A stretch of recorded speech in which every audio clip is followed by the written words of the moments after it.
Salam sejahtera untuk kita semua.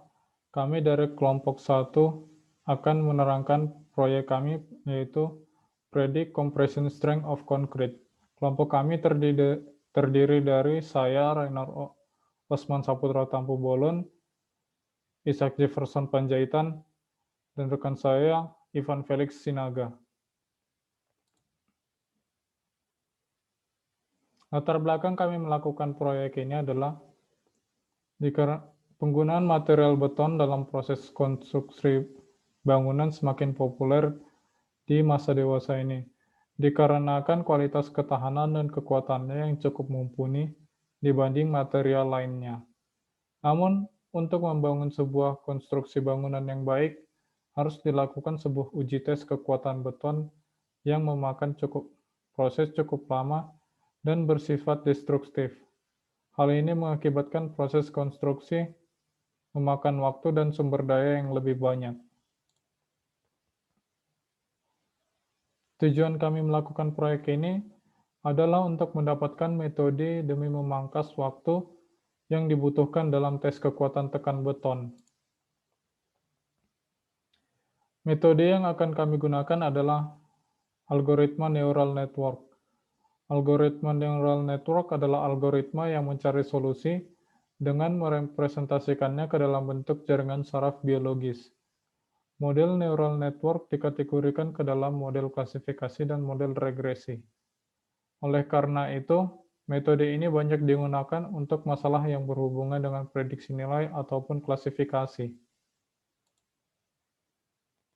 Berikut kami akan mendemokan kode program yang telah kami buat.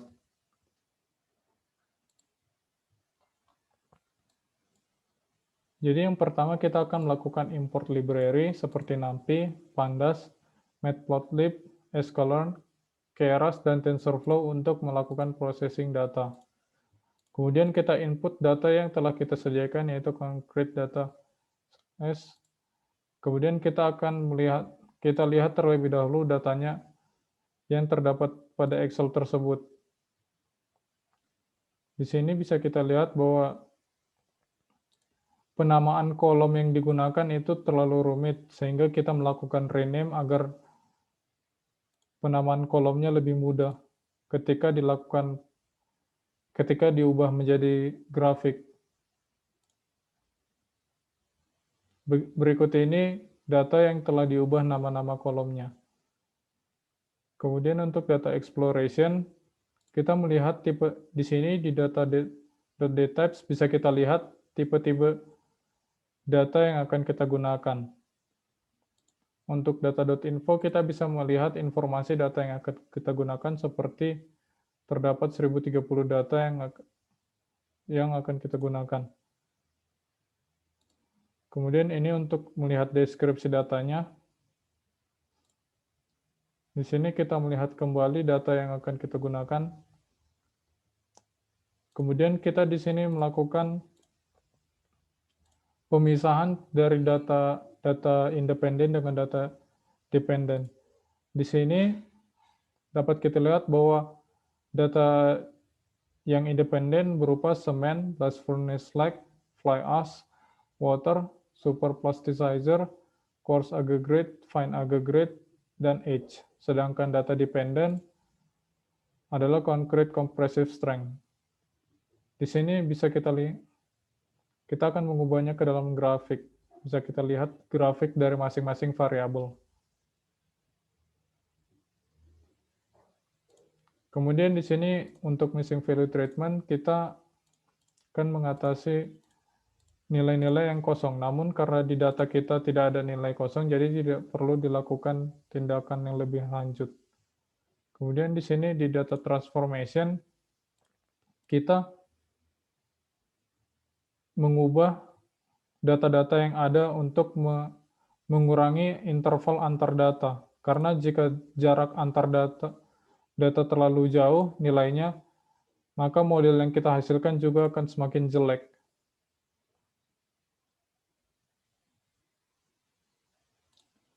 Kemudian di sini bisa kita lihat hasil dari grafik yang setelah kita lakukan data transformation sebelumnya. Selanjutnya akan dilakukan modeling. Modeling. Yang pertama, base modeling sama seperti yang dijelaskan dalam proposing tadi. Hal yang pertama adalah memisahkan variabel dependent dan yaitu variabel dependent diberikan nilai y dan data yang lainnya jadi nilai x. Baru setelah itu kita akan membagi model tersebut menjadi data test dan data train dengan menggunakan model selection, import, test, dan split. Selanjutnya lanjut ke preprocessing ke scalar. Kami di sini menggunakan min-max scalar agar datanya di antara min dan max tersebut. Selanjutnya data kita akan mentransform data x dan data x test terhadap x test. Selanjutnya kita akan import layer dense dan model sequential yang dibutuhkan dalam menggunakan neural network. Lalu selanjutnya kita akan menentukan membentuk neural networknya ya dengan menentukan hidden layer pertama, bisa dilihat di sini hidden layer pertama dan hidden layer kedua dan output layernya. Dari neural network tersebut kita akan melakukan modeling dengan data train dan y-train. Setelah model network dibuat, kita akan memprediksi dengan network tersebut. Di sini kita memprediksi nilai dari y-test. Setelah nilai y-test didapatkan, nilai prediksi y-test didapatkan, lalu kita lanjut ke evaluasi. Di sini kami akan menggunakan evaluasi menggunakan mean square error untuk menentukan model terbaik. Dan semakin kecil nilai yang didapatkan mean square error tersebut akan semakin baik menentukan hasilnya. Dapat dilihat di sini rata-rata mean square error-nya adalah 1590. Selanjutnya setelah dapat nilai mean square error-nya, kita lanjut ke cross validation untuk pengecekan ulang. Di sini kita akan menggunakan neural network juga bisa dilihat dari fungsi baseline, yaitu dalamnya ada fungsi neural network yang seperti hidden layer, first layer, hidden first layer, dan second layer dan output layernya. Lalu kita akan import keras regression dan model cross value score. Kita akan mendefinisikan keras regressionnya sebagai estimator. Selanjutnya nilainya di cross value score yaitu antara estimator, x-train, dan y-trainnya yang didapat dari data train. Selanjutnya lanjut kita ke hyperturning. Di sini hyperturning bertujuan untuk mendapatkan parameter terbaik atau apa saja yang bisa digunakan dalam data tersebut yang terbaik. Seperti langkah-langkah sebelumnya, pertama import Gercer CV-nya, lalu dilakukan neural network-nya, yaitu baru estimatornya dengan keras regression yang dibuat. Baru selanjutnya diberikan parameternya yang base size dan effortnya diantaranya, baru dilakukan search dengan estimator dan parameter yang ditentukan tadi. Setelah tersebut kita akan melakukan melakukan green search-nya. Bisa dilihat yang dapat dihasilkan seperti tersebut. Lalu setelah nilai tersebut didapatkan, kita akan dapat mengetahui base parameternya, yaitu base size 32 dan effortnya 300. Dan base score yang didapatkan hanya negatif 131. Setelah cross validation selesai, kita akan membentuk final modelnya. Nah, ini sama seperti sebelumnya, tapi kita akan menggunakan data yang sudah kita processing tersebut. Kita melihat atribut datanya tersebut apa aja yang dalamnya. Baru kita pisahkan juga variabel dependent dan independennya. Lanjut ke dalam import datanya, baru kita membagi datanya, yaitu kami menggunakan rasio 80-20 terhadap sini. Lalu kita lanjut ke melakukan scalar. Di sini kami menggunakan standar scalar karena data processing sudah menggunakan min-max scalar. Lanjut ke mentransform nilainya, lanjut ke membuat model neural network-nya, lanjut kepada memprediksi dengan neural network yang kita buat, baru masukkan min-max score dan mencari min-max score dari hasil testing dan prediksi yang kita dapatkan. Hasil yang didapatkan dari testing min-max score dari neural network adalah 106, sekian. Yang bisa didapat. Baru selanjutnya kita akan menyimpan model yang didapat dari network tersebut ke dalam JSON. Lalu kita akan menyimpannya menjadi neural network.head. Selanjutnya kita akan meload model yang kita simpan tersebut seperti yang dilihat sini. Dalam model, lalu kita akan mengcompile-nya, modelnya itu. Lalu kita akan memprediksi model yang sudah dikompil tersebut dan menjadi memprediksi model yang tersebut terhadap y-test. Baru kita akan menghitung nilai min square error-nya. Ya, seperti yang ditebak juga hasilnya akan sama dengan min square error dari neural network yang kita dapat tadi. Ini adalah prediksinya, ini adalah y-testnya, 10 data y-testnya. Baru ini adalah prediksinya, bisa dilihat di sini prediksinya. Baru kita akan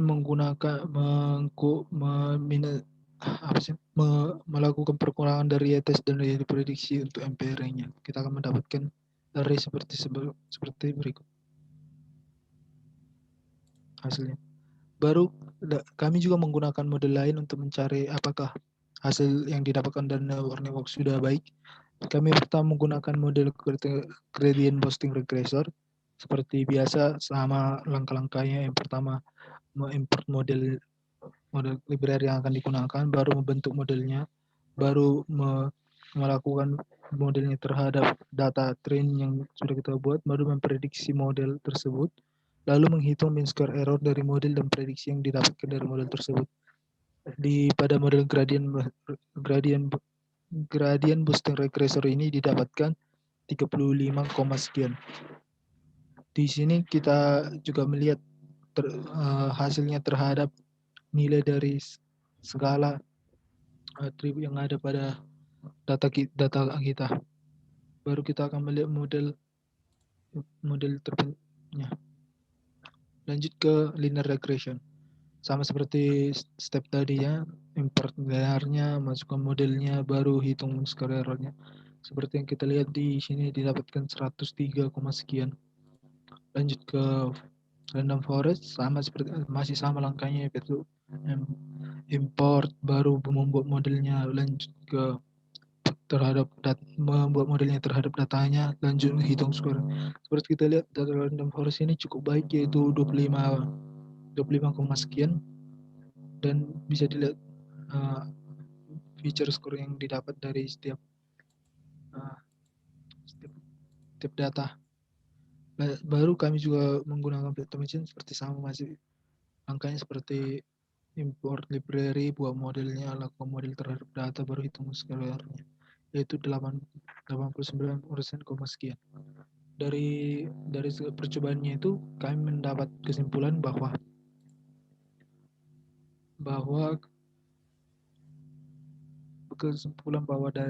neural network dapat digunakan dalam memprediksi kekuatan tekanan beton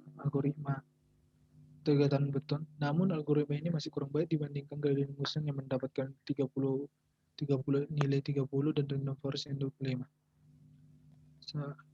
Terima kasih atas perhatiannya. Sebelumnya kami mohon maaf, teman kami satu lagi yaitu Ishak Panjaitan berhalangan dalam hari ini dalam melakukan presentasi, makanya hanya kami berdua melakukan presentasi. Tetapi perlu diberi catatan bahwa Ishak Panjaitan tersebut melakukan pekerjaan dalam membentuk laporan dan code-nya. Terima kasih.